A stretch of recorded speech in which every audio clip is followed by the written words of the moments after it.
I'm Francine, bringing you more reviews, recaps, and rants on all your favorite K-dramas.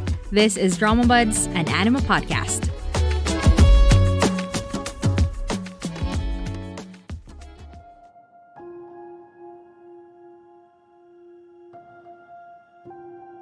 So hello everyone, welcome to today's episode of Drama Buds.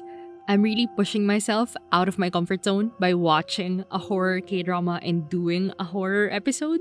But finally, it's time for me to watch The Guest, which has been on my watch list since forever. And I thought, you know what, this year, this Halloween, it's the time to finally watch this. So basic details about The Guest. This has the same PD as Money Heist Korea, same writers as Bulgasal Immortal Souls, and it stars Kim Dong-wook, who I've watched in You Are My Spring, and along with the gods actually. It also stars Kim Jae-wook, who I've seen maybe in half of Crazy Love, and Jong Eun-chae, who I've watched in Anna and Pachinko. So The Guest is about a psychic, an exorcist, and a cop who come together to hunt down a ghost that can possess people, and the same ghost that killed their families when they were children.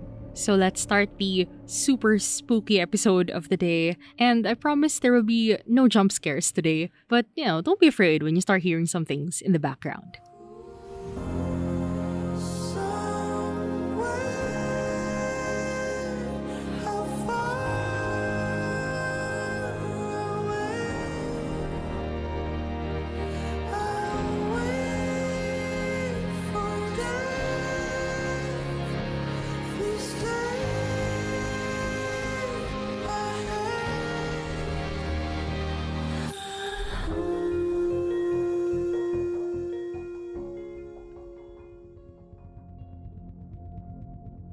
So let's start with the plot and characters. First, we have Yoon Hwa-pyong, played by Kim Dong-wook. So, Hwa-pyong was born as a psychic in a family of shamans. And in their seaside village, there was this legend about this Parkildo, an evil spirit from like 40 years ago who would possess and kill people. And the man that he first possessed stabbed himself in the eye and then walked into the sea. And ever since then, the people in the village would hold rituals to keep the fishermen safe and to keep the guest, Parkildo, away. But they say that Parkildo and the lesser spirits who follow him can possess people who are full of hate and make them kill others before killing themselves. So one day, when Hwa-pyong was a kid, Parkildo possessed him, and this led to his mom and his grandmother dying. When his father and grandfather called exorcists to, come and drive the spirit away, the spirit jumped to the other priest instead, so Father Choi. And Father Choi, being possessed now, went home and killed his parents, who he had some resentment for. And for some reason, Hwa-pyong could see through the possessed person's eyes. So he ended up recognizing where he went and followed him. And then, coincidentally, a policewoman and her daughter drove past them and saw this child,